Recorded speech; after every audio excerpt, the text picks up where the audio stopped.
ਸਤਿ ਸ਼੍ਰੀ ਅਕਾਲ। Day to day news India ਦੇਖ ਰਹੇ ਹੋ ਤੁਸੀਂ। ਮੈਂ ਤੁਹਾਡੇ ਨਾਲ ਦਿਵਾਂਸ਼ੂ। ਬਠਿੰਡਾ ਮਰਡਰ ਕੇਸ ਹੀ ਕਹਿ ਸਕਦੇ ਹਾਂ, ਹਾਲਾਂਕਿ ਹੈ ਤਾਂ ਇਹ ਸੁਸਾਈਡ ਕੇਸ ਹੈ, ਲੇਕਿਨ ਜਿਸ ਤਰੀਕੇ ਦੀ ਇਸ ਕੇਸ ਦੇ ਵਿੱਚ ਸਿਚੁਏਸ਼ਨ ਚੱਲ ਰਹੀ ਹੈ, ਇਹ ਮਰਡਰ ਤੋਂ ਬਿਨਾਂ ਔਰ ਕੁਝ ਨਹੀਂ ਲੱਗ ਰਿਹਾ। ਇਸ ਕੇਸ ਦੇ ਵਿੱਚ ਤੁਹਾਨੂੰ ਦੱਸ ਦਿੰਦੇ ਹਾਂ ਵੀ ਲਗਾਤਾਰ ਇਨਵੈਸਟੀਗੇਸ਼ਨ ਜਾਰੀ ਹੈ, ਲੇਕਿਨ ਇਨਵੈਸਟੀਗੇਸ਼ਨ ਦਾ ਕੋਈ ਵੀ ਰਿਜ਼ਲਟ ਇਸ ਵਕਤ ਦੇਖਣ ਨੂੰ ਨਹੀਂ ਮਿਲ ਰਿਹਾ। ਤੁਹਾਨੂੰ ਦੱਸ ਦਿੰਦੇ ਹਾਂ ਵੀ ਬੀਤੇ ਹੀ ਦਿਨ ਪਰਿਵਾਰ ਵਾਲੇ ਨਾਲ ਸਾਡੀ ਮੁਲਾਕਾਤ ਹੋਈ ਸੀ। ਉਹਨਾਂ ਨੇ ਸਾਨੂੰ ਦੱਸਿਆ ਸੀ ਵੀ ਉਹਨਾਂ ਨੇ ਇੱਕ ਕਮੇਟੀ ਗਠਿਤ ਕੀਤੀ ਹੈ, ਜਿਹਦੇ ਵਿੱਚ 14-15 ਮੈਂਬਰਸ ਨੇ। ਉਹਦੇ ਵਿੱਚ ਤੁਹਾਨੂੰ ਦੱਸ ਦਿੰਦੇ ਹਾਂ ਵੀ ਦਵਿੰਦਰ ਨਾਥ ਦੇ ਜਿਹੜੇ ਮਾਤਾ ਆਉਂਦੇ ਨੇ, ਉਹਦੇ ਵਿੱਚ ਬਾਰ ਕਾਉਂਸਲ ਦੇ ਹੋਰ ਲੋਕ ਆਉਂਦੇ ਨੇ, ਤੇ ਇਹਦੇ ਨਾਲ ਨਾਲ ਹੋਰ ਕਈ ਸਾਰੇ ਜਿਹੜੇ ਵਕੀਲ ਨੇ ਉਸ ਕਮੇਟੀ ਦੇ ਵਿੱਚ ਨੇ। ਤੇ ਤੁਹਾਨੂੰ ਦੱਸ ਦਿੰਦੇ ਹਾਂ ਵੀ ਕਮੇਟੀ ਦੇ ਵੱਲੋਂ ਜੋ ਹੈ 72 ਘੰਟੇ ਦਾ ਇੱਕ ਅਲਟੀਮੇਟਮ ਦਿੱਤਾ ਗਿਆ ਪ੍ਰਸ਼ਾਸਨ ਨੂੰ। ਜੇਕਰ ਇਹਦੇ ਵਿੱਚ ਕੋਈ ਵੀ ਰਿਜ਼ਲਟ ਜਾਂ ਫਿਰ ਕਹਿ ਸਕਦੇ ਇਨਵੈਸਟੀਗੇਸ਼ਨ ਦੇ ਵਿੱਚ ਅਰੈਸਟ ਨਹੀਂ ਹੁੰਦੀ ਹੈ ਤਾਂ ਕਮੇਟੀ ਕੋਈ ਵੀ ਫੈਸਲਾ ਲੈ ਸਕਦੀ ਹੈ। ਤਾਂ ਉਹ ਕੋਈ ਵੀ ਫੈਸਲਾ ਕੁਝ ਵੀ ਹੋ ਸਕਦਾ ਹੈ, ਉਹ ਧਰਨੇ ਦਾ ਹੋ ਸਕਦਾ ਹੈ, ਉਹ ਕਿਸੇ ਦੇ ਉੱਤੇ ਵਾਰ ਦਾ ਹੋ ਸਕਦਾ ਹੈ, ਉਹ ਕਿਸੇ ਵੀ ਤਰੀਕੇ ਦੀ ਪ੍ਰਤੀਕਿਰਿਆ ਦਾ ਹੋ ਸਕਦਾ ਹੈ, ਕਿਉਂਕਿ ਸੰਸਕਾਰ ਹਾਲੇ ਤੱਕ ਨੱਤ ਦਾ ਨਹੀਂ ਹੋਇਆ ਹੈ। ਜੀ ਹਾਂ, ਇਹ ਵੱਡਾ ਕੇਸ ਲਗਾਤਾਰ ਚੱਲਦਾ ਜਾ ਰਿਹਾ ਹੈ। 30 ਤਰੀਕ ਨੂੰ ਇਹਦੇ ਵਿੱਚ FIR ਦਰਜ ਕੀਤੀ ਗਈ ਸੀ 3 ਲੋਕਾਂ ਦੇ ਖਿਲਾਫ, ਸੁਸ਼ਮਾ ਬਿਲਟੈਕ ਦੇ ਮਾਲਕ ਤੇ ਉਹਨਾਂ ਦੇ ਦੋਨੋਂ ਬੇਟਿਆਂ ਦੇ ਖਿਲਾਫ ਤੇ ਹੋਰ ਕਈ ਲੋਕਾਂ ਦੇ ਖਿਲਾਫ। ਤੁਹਾਨੂੰ ਦੱਸ ਦੇਣਾ ਵੀ LOC ਇਹਦੇ ਵਿੱਚ ਜਾਰੀ ਕੀਤੀ ਗਈ ਸੀ। ਲੁੱਕਆਊਟ ਸਰਕੂਲਰ ਹੈ, ਜਿਸ ਦੇ ਤਹਿਤ ਜਿਨ੍ਹਾਂ ਦੇ ਉੱਤੇ ਵੀ FIR ਜਾਂ ਫਿਰ ਮੁਕੱਦਮਾ ਦਰਜ ਹੈ ਉਹ ਇਸ ਰਾਜ ਤੋਂ ਬਾਹਰ ਤੇ ਇਸ ਦੇਸ਼ ਤੋਂ ਬਾਹਰ ਨਹੀਂ ਜਾ ਸਕਦੇ ਨੇ। ਹਾਲਾਂਕਿ SHO ਤੇ SSP ਦੇ ਨਾਲ ਕੰਟੈਕਟ ਕਰਨ ਦੀ ਅਸੀਂ ਪੂਰੀ ਕੋਸ਼ਿਸ਼ ਕੀਤੀ ਹੈ। SHO ਦੇ ਵੱਲੋਂ ਕੋਈ ਵੀ ਖਾਸ ਜਾਣਕਾਰੀ ਨਹੀਂ ਦਿੱਤੀ ਗਈ ਹੈ, SSP ਵੱਲੋਂ ਕੋਈ ਖਾਸ ਜਾਣਕਾਰੀ ਨਹੀਂ ਦਿੱਤੀ ਗਈ ਹੈ। DSP ਨੂੰ ਅਸੀਂ ਕੰਟੈਕਟ ਕਰਨ ਦੀ ਕੋਸ਼ਿਸ਼ ਕੀਤੀ ਹੈ। ਸਾਡੇ ਸੰਵਾਦਦਾਤਾ ਰਾਘਵ ਵਿਜ ਉਹਨਾਂ ਨੇ ਜੋ ਹੈ DSP ਦੇ ਨਾਲ ਗੱਲਬਾਤ ਕੀਤੀ ਹੈ, ਉਹ ਸਾਡੇ ਨਾਲ ਫੋਨ ਲਾਈਨ ਤੇ ਜੁੜੇ ਹੋਏ ਨੇ। ਉਹਨਾਂ ਤੋਂ ਜਿਹੜੀ ਹੋਰ ਜਾਣਕਾਰੀ ਲੈਣ ਦੀ ਕੋਸ਼ਿਸ਼ ਕਰਦੇ ਹਾਂ ਵੀ ਕੀ ਕੁਝ ਇਸ ਮਾਮਲੇ ਦੇ ਵਿੱਚ है, की कुछ नहीं। राघव जी, बहुत बहुत स्वागत है जी। आपने DSP से बात की है बठिंडा मर्डर केस के अंदर, सुसाइड केस के अंदर। क्या कुछ उनसे बातचीत हुई है और क्या कुछ आपको लगता है कि कार्रवाई कहाँ तक पहुंची है, कहाँ तक नहीं? देखिए दिवांशु, जिस तरीके से परिवार जो है इस बात के ऊपर अड़ा है कि हम संस्कार तब करेंगे जब दोषियों को सजा मिल जाएगी। एक छोटा सा वाकया मैं आपको बताना चाहूंगा। जब भी कोई घटना होती है, मान लो कोई भी घटना होती है, तो पंजाब पुलिस के बड़े बड़े दावे होते हैं कि 24 घंटे के अंदर इस जो केस की गुत्थी जो है वो सुलझा दी जाएगी। तो आखिर ये जो बड़े नेक्सस वाले लोग हैं, बिल्डर सुषमा बिल्डर्स के नाम से जो इनके प्रोजेक्ट हैं और बड़े लोग हैं, ऐसे में अगर उन तक पुलिस नहीं पहुंच पा रही तो आखिरकार आप मान सकते हैं, जिस तरीके से हमने पहले भी day to day news India लगातार इस बात की ऊपर जो है डिबेट करने को भी किसी से भी तैयार है और कहते भी हम नजर आ रहे हैं कि जैसे बड़े बड़े पॉलिटिशियंस का IPS PPS जो होते हैं उनके पैसे जो हैं बिल्डर्स के पास लगते हैं, तो हो सकता है इनको भी किसी की शर्म होगी, क्योंकि जिस तरीके से इनको ये इस तरह का जो काम कर रहे हैं, इनको किसी चीज का डर नहीं है, किसी चीज का खौफ नहीं है। तो कहीं ना कहीं ये एक पुलिस के ऊपर भी एक बड़ा सवालिया निशान है कि एक बड़े नेक्सस के लोग जो कि बड़े प्रोजेक्ट जिनके हैं सुषमा बिल्डर्स के नाम से, ऐसे लोगों तक पहुंच ही नहीं पा रहे। इतने दिन हो गए, तो ऐसे में मैंने जो है day to day news India के माध्यम से SSP जो है ज्योति यादव, उनसे भी संपर्क करने की कोशिश की, लेकिन उनके लीडर ने फोन उठा के कहा कि आप DSP सिटी 1 जो है अमृतपाल सिंह, उनसे तो उनका यही कहना है कि LOC जो है वो जारी कर दी है। धरपकड़ के लिए टीमें जो है बाहर है, छापेमारी लगातार की जा रही है। लेकिन क्या ये छापेमारी कहीं दिखावा तो नहीं? क्या ये छापेमारी इसलिए देरी तो नहीं की जा रही कि परिवार जो है एक बार संस्कार कर दे, उसके बाद डील बढ़ती जाएगी? लेकिन आपको मैं बता दूं, जिस तरीके के हालात जो हैं बड़े बिल्डर्स जो हैं ये कर रहे हैं। अभी बीते दिन की मैं आपको बात बताऊं अगर, तो 500 से 600 लोग जो हैं वो इनका जो सुषमा बिल्डर्स की जो सोसाइटी है उसके अंदर भी पानी और बिजली को लेकर प्रदर्शन करते कहीं ना कहीं नजर आ रहे थे। बिल्कुल, जीरकपुर और मोहाली की जगह जो उनसे सुषमा की बिल्डिंग्स हैं, वहाँ पे बिजली भी नहीं आ रही है, पानी भी नहीं आ रहा है। अब उन लोगों से भी ये सवाल जरूर बनता है कि सिर्फ अब ये मुद्दा क्यों उठाया जा रहा है? अगर 4-5 साल से आप लोगों के पास प्रॉब्लम आ रही है, हालांकि उनकी तरफ से ये जो जरूर कहा गया कि हमने कंप्लेंट्स वगैरह की हैं, लेकिन अब उन लोगों को भी मौका मिला है कि अगर इस चीज़ के खिलाफ बोला जाए। लेकिन सुषमा की इतनी सारी तकलीफें जो हैं अब लोगों के सामने आ रही हैं और अब वो मीडिया के सामने भी आ रही हैं। देखिए दिव्यांशु, मैं एक बात आपको बता दूं कि जिस तरीके से आपने हमेशा देखा होगा कि आखिरकार लोग ये देखते हैं कि पहले कौन बोलेगा। तो जिस तरीके से सुषमा बिल्डर्स के खिलाफ जो लड़का है बठिंडा का, उसने सुसाइड कर लिया।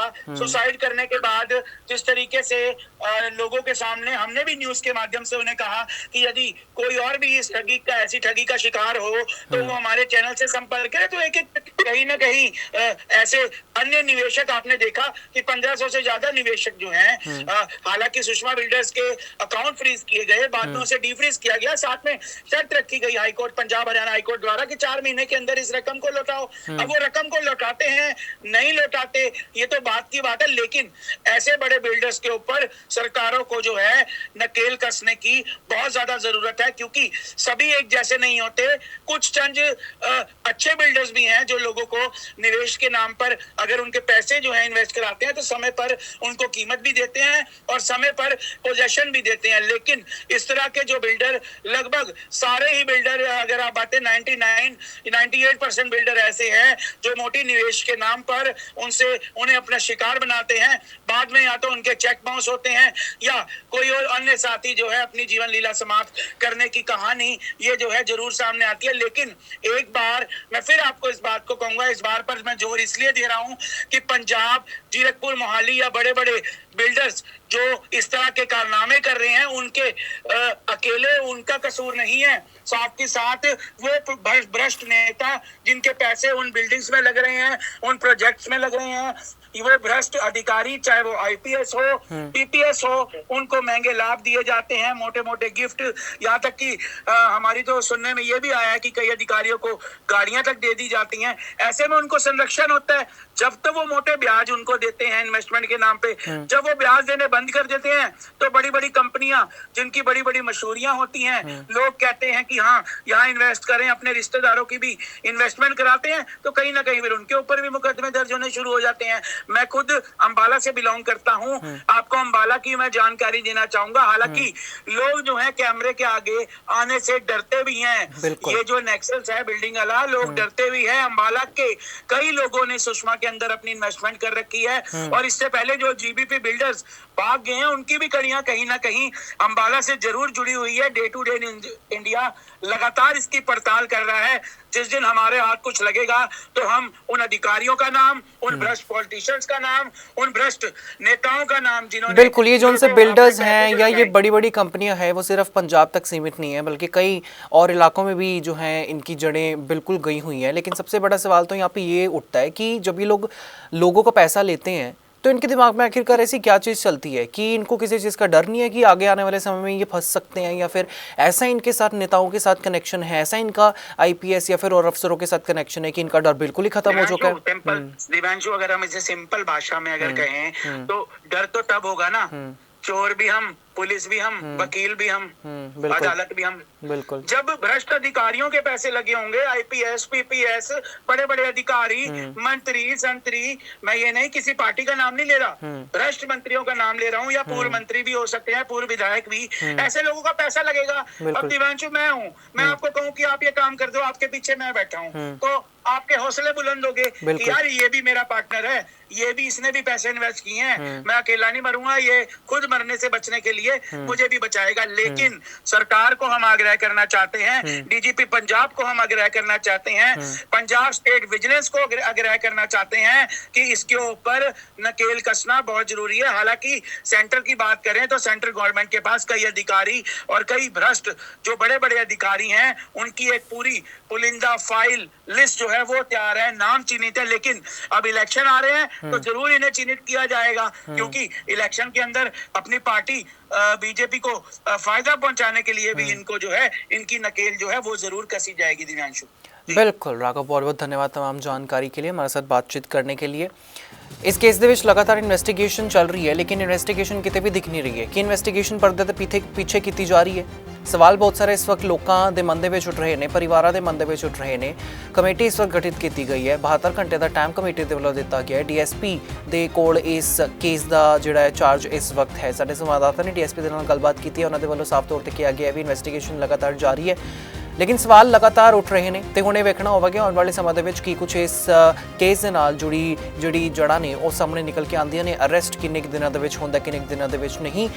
ਪਾਰਟੀਆਂ ਦੇ ਵੱਲੋਂ ਜਿੰਨਾ ਪ੍ਰੈਸ਼ਰ ਜੋ ਹੈ ਦਿੱਤਾ ਜਾ ਰਿਹਾ ਉਸ ਪ੍ਰੈਸ਼ਰ ਦੇ ਹੇਠ ਜਾ ਕੇ ਪ੍ਰਸ਼ਾਸਨ ਦੇ ਵੱਲੋਂ ਕੁਝ ਕੀਤਾ ਜਾਂਦਾ ਹੈ ਜਾਂ ਫਿਰ ਨਹੀਂ। ਤੁਹਾਡਾ ਇਸ ਬਾਰੇ ਕੀ ਕੁਝ ਕਹਿਣਾ ਹੋਏਗਾ ਸਾਨੂੰ ਕਮੈਂਟ ਸੈਕਸ਼ਨ ਦੇ ਵਿੱਚ ਜ਼ਰੂਰ ਦੱਸ ਸਕਦੇ ਹੋ।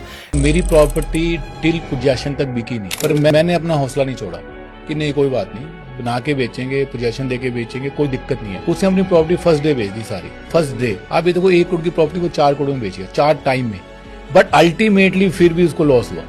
वो कैसे? वो डिलीवरी नहीं दे पाएगा, कैसे दे पाएगा? 4 लाख रुपए वो डिवर्जन ऑफ फंड्स फिर कहीं ना कहीं लगाएगा, वाह वो प्रोजेक्ट चलेगा नहीं चलेगा पता नहीं क्या होगा डेफिनेटली। तो उसमें लोटी भी परेशान होगा। लोटी को जो 4 करोड़ का प्रोडक्ट लिया वो उसका 50 लाख का भी नहीं बिकेगा क्योंकि प्रोजेक्ट पूरा ही नहीं हुआ। Day to day news India ਤੁਹਾਡੇ ਨਾਲ ਹਮੇਸ਼ਾ ਵਾਅਦਾ ਕਰਦਾ ਹੈ ਨਿਰਪੱਖਤਾ ਤੇ ਸਟੀਕਤਾ ਨਾਲ ਤੁਹਾਡੇ ਤੱਕ ਹਰ ਇੱਕ ਖਬਰ ਇਨਫੋਰਮੇਸ਼ਨ ਤੇ ਅਪਡੇਟ ਇਸੇ ਤਰੀਕੇ ਨਾਲ ਪਹੁੰਚਾਉਂਦਾ ਰਹੇਗਾ। ਸਾਰੇ ਚੈਨਲ ਦਾ ਕੋਈ ਵੀ ਪੱਤਰਕਾਰ ਨਾ ਕਿਸੇ ਦਾ ਕੋਈ ਤੋਹਫਾ ਲਵੇਗਾ, ਨਾ ਇਸ਼ਤਿਹਾਰ ਨਹੀਂ ਕਰੇਗਾ ਕਿਸੇ ਨੂੰ ਬਲੈਕਮੇਲ ਕੇ। ਅਸੀਂ ਹਮੇਸ਼ਾ ਕੋਸ਼ਿਸ਼ ਕਰਾਂਗੇ ਕਿ ਅਸੀਂ ਦਾ ਵੀ ਕੁਝ ਲੋਕਾਂ ਦੀ ਆਵਾਜ਼ ਬਣੀਏ ਤੇ ਅਜਿਹੀ ਕਿਸੇ ਵੀ ਵਿਅਕਤੀ ਦੀ ਖਬਰ ਨਾ ਚਲਾਈਏ ਜੋ ਕਿ ਭੋਲੇ-ਭਾਲੇ ਲੋਕਾਂ ਨੂੰ ਠੱਗਦਾ ਹੋਵੇ। ਇਸ ਨਾਲ ਸਾਰੇ ਚੈਨਲ ਦਾ ਮਕਸਦ ਹੋਵੇਗਾ ਲੋਕਤੰਤਰ ਦੇ ਚੌਥੇ ਥੰਮ ਨੂੰ ਲੋਕਾਂ ਦੇ ਨਜ਼ਰ ਦੇ ਸਾਹਮਣੇ ਮੁੜ ਤੋਂ ਮਜ਼ਬੂਤ ਕਰਨਾ। ਮੇਰੇ ਤੋਂ ਇਜਾਜ਼ਤ ਹੈ, ਸਾਨੂੰ ਹੋਰ ਕਿਸੇ ਸੋਸ਼ਲ ਮੀਡੀਆ ਪਲੇਟਫਾਰਮ ਤੇ ਲਾਈਕ ਸ਼ੇਅਰ ਤੇ ਸਬਸਕ੍ਰਾਈਬ ਕਰਨਾ ਬਿਲਕੁਲ ਵੀ ਨਾ ਭੁੱਲਿਓ।